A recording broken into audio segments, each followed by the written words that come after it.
He made hundreds of millions of dollars with Aerosmith.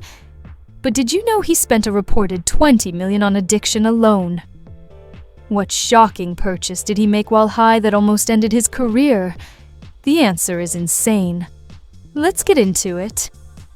Steven Tyler, the demon of screamin', an undisputed rock god. For 50 years, his voice has been the soundtrack to our lives. In recent years, he's become a celebrated philanthropist with Janie's Fund, changing lives and raising millions for abused girls. But here's the part they don't tell you. That heroic image is now threatened by shocking lawsuits alleging a dark past. So today, we're going beyond the headlines.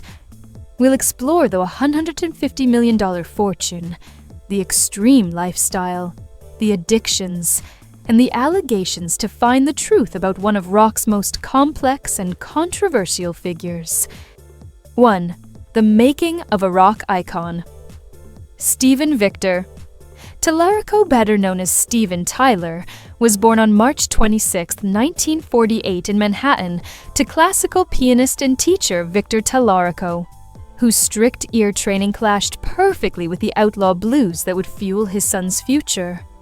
After stints in the Bronx and Yonkers, Tyler picked up drums and sang in school bands. But a suspension from Roosevelt High for marijuana sent him to the School of Young Professionals, where he doubled down on music. His epiphany arrived at 17 during a Rolling Stones show in Greenwich Village. Months later, he persuaded guitarist Joe Perry and bassist Tom Hamilton to share a dingy Boston apartment, Aerosmith's first HQ. By 1973, the band's molten mix of blues, glam, and Tyler's 4-octave howl earned him the nickname Demon of Screamin', setting the template for arena rock frontmen everywhere. 2. Decoding a $150 million fortune, Tyler's estimated $150 million net worth in 2025 rests on 3 pillars. Catalog royalties. Aerosmith have moved 150 million albums worldwide, keeping classics like Dream On, Walk This Way, and I Don't Want to Miss a Thing in constant rotation and in film. Gaming and ad sync deals, touring and residencies. From 1977's Draw the Line tour to a 2019-22 Las Vegas run, the band routinely grosses 7 figures per night. Brand extensions. Tyler pocketed about $10 million per season on American Idol. 2011-12, co-founded Dirico Motorcycles in 2007, launched a tequila line, and cashes licensing checks for everything from scarves to video game avatars. 3. A Rockstar's 2025 routine. At 77, Tyler preaches childlike godness mornings of yoga, meditation, and vocal therapy, followed by songwriting or painting in one of several home studios. Evenings alternate between family dinners and jam sessions with protégés. He insists that music is the best drug, replacing past dependencies with obsessive creativity. Despite the calm, he still hosts famously raucous birthday jams where legends and TikTok newcomers trade riffs until sunrise. 4. Secrets beyond the stage. Tyler's bucket list is half spiritual quest, half stunt reel. He has meditated with the Dalai Lama, free-dived the Great Barrier Reef, holding his breath for 2 minutes, hugged koalas in Queensland, and once hang-glided low enough to pluck treetop leaves. The same man who belts love in an elevator is also a Disney World superfan and a self-taught aromatherapist with a library of essential oils. 5. Inside the luxury collection cars.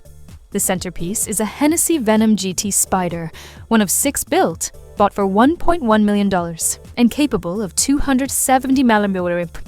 He balances it with a 1977 Rolls-Royce Corniche, a 1965 Shelby Cobra 427, and a lovingly restored 1941 Ford pickup for Maui surf runs.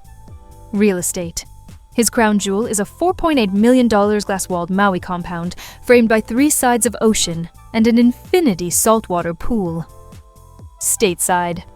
He keeps a 17,000 SQFT colonial in Marshfield, Massachusetts, and a Nashville hideaway near the songwriting hubs, timepieces, and toys, a leopard print Rolex Daytona, vintage Gibsons, and a hanger of Dirico choppers round out the trove. 6 iconic style and brand.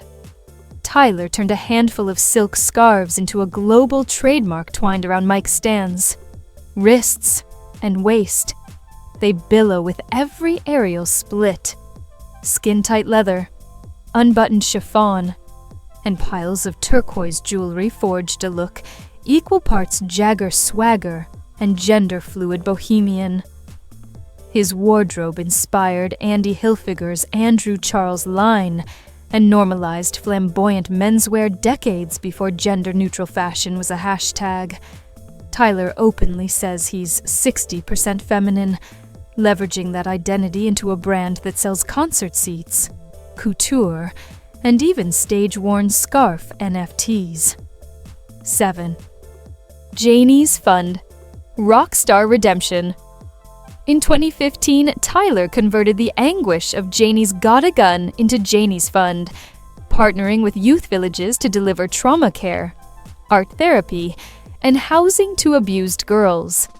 The charity has raised millions, opened homes in Atlanta and Tennessee, and spotlights the grim figure that 1 in 5 U.S. girls suffer sexual abuse each year. Tyler's 2019 Grammy Week Gala alone netted over $2 million. He calls the initiative the song that will never fade out. 8. Scandals and allegations. Tyler's past resurfaced in 2022 when Julia Misley sued, claiming sexual assault and guardianship misuse in the mid-1970s. A second suit by John Bellino was dismissed on statute grounds. In 2025, Tyler countersued for sanctions after Misley allegedly pressured a charity partner to sever ties, keeping the story in headlines. The cases juxtapose his philanthropic image with unresolved accusations dating back 50 years. 9. A lifelong battle with addiction. From teenage marijuana to a perilous blend of cocaine, heroin, and pills.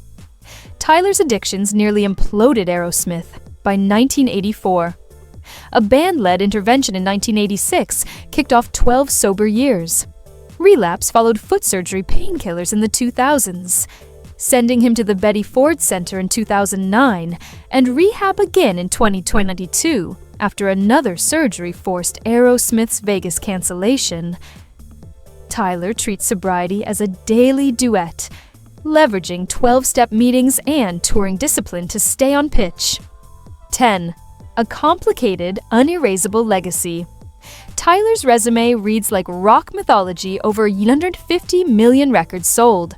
Induction into the Rock and Roll Hall of Fame 2001 and Songwriters Hall of Fame 2013.